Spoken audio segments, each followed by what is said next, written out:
बिजली क्यों महंगी की, अवाम हुकूमत पर बरस पड़े। शहरी कहते हैं पहले ही ऐसी सूरत हाल है कि बिजली आए या ना आए भारी भरकम बिल आते हैं। हुकूमत मजीद महंगाई करके जीना मुश्किल ना बनाए। पेशावर में चीनी की कीमत को पड़ लग गए हैं। 2 रोज के दौरान 30 रुपए इजाफे के बाद चीनी की फी किलो कीमत 150 रुपए हो गई है। यूटिलिटी स्टोर्स पर भी चीनी दस्तयाब नहीं, जिसके बायस मार्केट में दुकानदार मनमानी कीमतों पर चीनी फरोख्त कर रहे हैं। अशिया खुरनोश की कीमतें आम आदमी की पहुंच से पहले ही बाहर थीं कि आटे की बढ़ती कीमतों ने महंगाई के बोझ तले अवाम का भुरकस निकाल दिया है। आटे का 10 किलो का थैला 50 और 20 किलो का थैला 100 रुपए महंगा कर दिया गया। बढ़ती हुई महंगाई थम ना सकी। आटे की कीमतों में एक बार फिर इजाफा। 10 किलो आटे के थैले की कीमत में 50 रुपए इजाफे के बाद कीमत 1425 रुपए तक जा पहुंची, जबकि 20 किलो आटे का थैला 100 रुपए महंगा होने के बाद कीमत 2850 रुपए तक पहुंच चुकी है। आज पूरा का पूरा यूरोप भयंकर किस्म की महंगाई को, इन्फ्लेशन को, रिसेशन को झेल रहा है। आज अमेरिका झेल रहा है, आज चाइना में, जो कि खबरें बाहर आ नहीं पाती हैं, लेकिन आप थोड़ा सा रिसर्च करें पता चलेगा चाइना में भी किस तरीके से मारामारी मची हुई है। और इन सब के बाद पाकिस्तानियों को लगता है कि ये जो 2-3 बिलियन कहीं से आ गए, कहीं IMF से आ गए, कहीं 2 बिलियन चाइना से आ गए, 1 बिलियन इधर उधर से कहीं से भीख मांग के ले आए, उससे ये अपने आप को बचा ले जाएंगे इस महंगाई से। तो इससे बड़ा कोई मूर्ख देश नहीं हो सकता। या तो ये बहुत बड़ा मूर्ख है, या तो ये अपनी कौम को बहुत बड़ा मूर्ख बना रहे हैं। 2-3 बिलियन, अरे जिनके पास देखो अमेरिका के पास कितने रिजर्व है, जिस अमेरिका से तुम भीख मांग के ला रहे हो वहां पे आज क्या हालत है। जिस यूरोप के आगे तुम कटोरा ले खड़े रहते हो, आज उस यूरोप में क्या हालत है। इन्फ्लेशन जो है वो बड़ा ही अलग किस्म का दानव है। अगर आपके पास में बड़े बड़े रिजर्व हों, उसके बाद भी वो आपके लिए कवच का काम नहीं करते, ये आपके ऊपर खा ही जाता है आपको। इन्फ्लेशन जो है ये दुनिया के सबसे भयानक बीमारियों से इसको कंपेयर किया जाता है। और पाकिस्तान में तो इन्फ्लेशन नहीं, हाइपर इन्फ्लेशन है। बड़ी दर्दनाक बीमारी से पाकिस्तान के 24 करोड़ लोग, 22-23 करोड़ जो भी हैं, वो गुजर रहे हैं। कैसे बचेंगे, यही सोचना बहुत बड़ी बात है। 50 रुपये यूनिट कर रही है बिजली, इससे मजीद महंगाई आई है। ऑलरेडी पाकिस्तान में काम नहीं है, कारोबार बिल्कुल ठप पड़ा हुआ है। आवाम बेचारे तनख्वाहदार अपने तनख्वाह कैसे तनख्वाह से ज़्यादा अभी कर रहे हैं ना, तो ख़र्चा किधर पूरा होगा। तो ये ऊपर से और भी अजाब है। ये पता नहीं क्या वजह है इन लोगों को, हुक्मरानों को, अल्लाह इनको हिदायत दे। हुकूमत को चाहिए कि थोड़ा जहाँ गरीबों का ख्याल करे। तो हुकूमत बस पता नहीं की सोच रही है। बिजली नहीं भर सकते क्योंकि अभी मैंने पंखा तक यहाँ तक निकाल के रख दिया है। कि मेरा अभी पिछले बिल आ रहा था 15 से 16 हज़ार का, अभी इस वक्त जो है मेरा 25 हज़ार का बिल आया हुआ इस महीने का है। और एक गरीब आदमी का क्या हाल है, अभी आप यहाँ पे देख लें कि वो बेचारा रोटी के लिए तरस रहा है कि बिजली के बिल देगा। हम देखो ज्यादती है, आवाम के साथ नहीं करना चाहिए इतना महंगा। थोड़ा सा हाथ हौला रखें और IMF का बहुत सारा आवाम पे ना डालें। पेशावर में चीनी की कीमतों में मुसलसल इजाफा होता जा रहा है।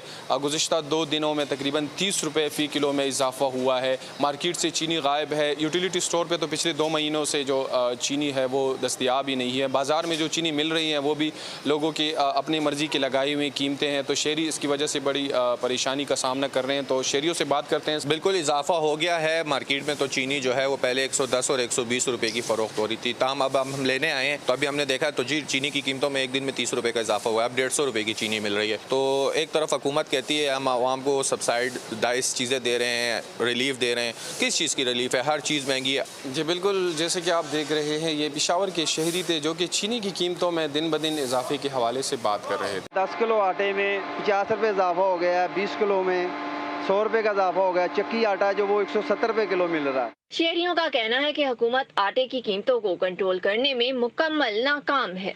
आटा हर चीज़ दिन पर दिन बढ़ रही है और गरीब आदमी पीस रहा है दिन से दिन। और क्या कह सकते हैं, यही मसले मसाइल हैं आवाम के साथ। फ्लोर मिल्स एसोसिएशन के मुताबिक ओपन मार्केट में गंदम की कीमत 4800 रुपए फी मन तक पहुंच गई है। हैदराबाद में आटे की कीमतों में 20 रुपए का इजाफा कर दिया गया है। ईद कुर्बान से कबल जो आटा 130 रुपए किलो में फरोख्त किया जा रहा था, वो आटा आज 150 रुपए किलो में फरोख्त किया जा रहा है। मैं इस वक्त मौजूद हूँ हैदराबाद गुड्स नाका पर, एक आटा चक्की पर। आटा चक्की के मालिक मेरे साथ मौजूद है। हम इनसे बात करते हैं कि आटों की कीमतों में इजाफा हुआ, इसकी क्या वजह है। जी, आटे की कीमतों में इजाफे की वजह जो है गंदम की कीमत में इजाफा इजाफा है। अभी इस वक्त मौजूदा हालत में 13 यानी कि 13,000 रुपये गंदम है और आटे के अंदर से 150 रुपये किलो हो गया है। जी बिल्कुल, इनका ये कहना है कि गंदम पर जो है शहर में जिला बंदी लगाई हुई थी, जिला बंदी खुलने के बाद भी जो है गंदम नहीं मिल रही है, जिसके बाइस जो है आटा इस वक्त 150 रुपए किलो में फरोख्त किया जा रहा है। तो इनका यही मुतालबा है कि सरकारी सतह पर आटा चक्कियों को गंदम फराम की जाए। अशे खुरनोश के साथ साथ मुर्गी के गोश्त की कीमत को भी पर लग गए। कीमतों में होशरुबा इजाफे से आवाम को शदीद मुश्किलात का सामना है। 320 रुपए किलो में फरोख्त होने वाली मुर्गी की गोश्त की कीमत 480 रुपए तक जा पहुंची। हुकूमत को कुछ करना चाहिए कि रेट थोड़ा सस्ता हो जाए और मुर्गी काबू में आ जाए। अभी गरीब आदमी के बस से तो बिल्कुल बाहर हो गया मुर्गी खाना।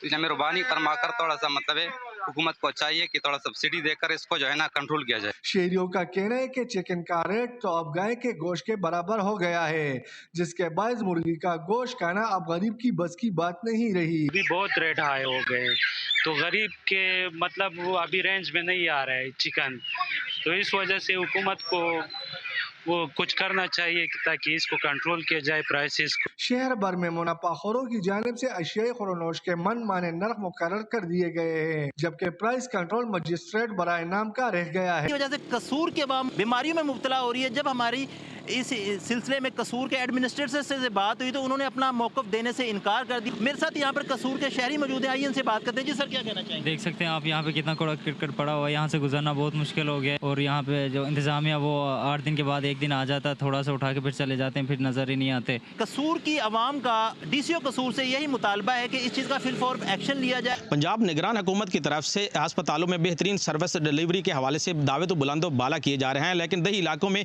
इसके कुछ बरअक्स दिखाई दे रहा है। पंजाब के शहर चीचा वदनी के नवाई गांव 28-14 में BHU सेंटर में मौजूद हूँ। यहाँ पर ना तो दवा अद्वियात की जो अफरामी वो उसको यकीनी बनाया गया और ना ही यहाँ पर डॉक्टर की तैनाती का अमल जो है उसको यकीनी बनाया गया। गवर्नमेंट मॉडल हाई स्कूल कैरोल पक्का की जानब से यहाँ पर तहसील कैरोल पक्का का जो इम्तिहानी सेंटर जो बनाया गया था उसको आज सील कर दिया गया है, तालाबंदी कर दी गई है। मजीद इस वक्त यहाँ के जो असातिज़ा हैं वो हमारे साथ मौजूद है जो एहतजाज कर रहे हैं। हम उन्हीं से पूछते हैं कि क्या वजह बनी है।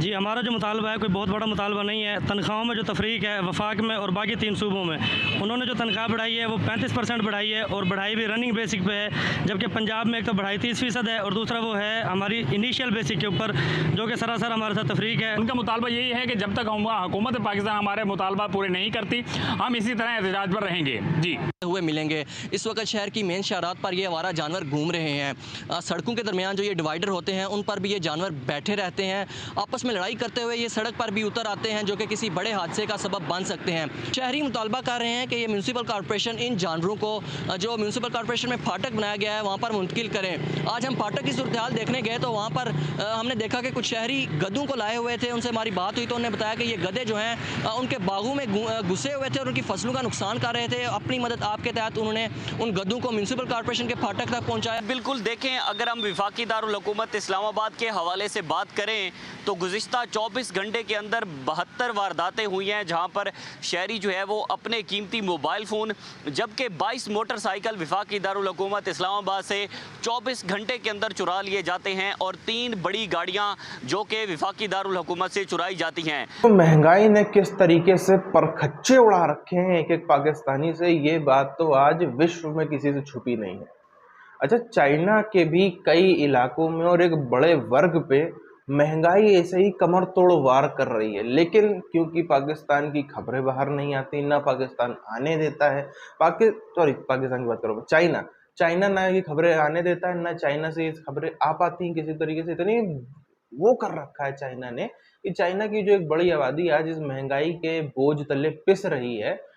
मैं आपको बताऊं, चाइना सबसे ज़्यादा अपनी कोई अचीवमेंट बताता है या शी जिनपिंग अपनी कोई अचीवमेंट बनाते हैं, शी जिनपिंग और उनके पहले वाले जो प्रेसिडेंट थे, इन दोनों की सबसे बड़े अचीवमेंट ये है कि पिछले 15 से 20 सालों में तकरीबन 30-35% आबादी को इन्होंने जो है वो जो गरीब तबके से या लोअर मिडिल क्लास से अपर मिडिल क्लास में पहुंचाया है, अच्छे खासे संपन्न लोगों में पहुंचाया है, उनकी आय बढ़ाने का काम किया है।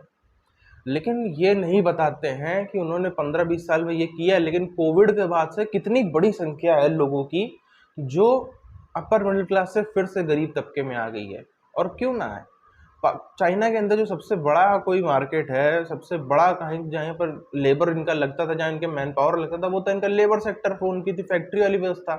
वहाँ वहाँ पे कमी आती हुई नजर आई है। दुनिया भर में ऑर्डर्स भी कम हुए, सप्लाई चेन एक टूट गई, कई सारे और प्लेयर इमर्ज किए, जैसे इंडिया इमर्ज कर रहा है। इंडिया में आजकल मैन्युफैक्चरिंग बहुत अच्छी हो रही है, पहली चीज तो ये। और इंडिया के अलावा और भी कई सारे साउथ एशियन मार्केट बहुत अच्छे से इमर्ज कर रही हैं। सिंगापुर और उसके इर्द गिर्द का इलाका बहुत तगड़े से इमर्ज कर रहा है, यानी कि एशिया में ही जो ईस्ट एशिया में एक मैन्युफैक्चरिंग सेटअप था वो उठ करके साउथ एशिया की तरफ आ रहा है। साउथ एशिया यानी कि इंडिया की तरफ भी और साउथ ईस्ट एशिया की तरफ भी। साथ ही साथ बड़ी बड़ी कंपनियां भी वहां से निकल रही हैं, कोई इंडिया आ रहा है, कोई सिंगापुर जा रहा है, कोई कहीं और जा रहा है, ज्यादातर तो इंडिया आ रही है। अब ये सब चीजों के चलते कभी वो बता नहीं पाया कि क्या नुकसान हुआ है हमको, कैसे चीजें ठीक होने को आई हैं।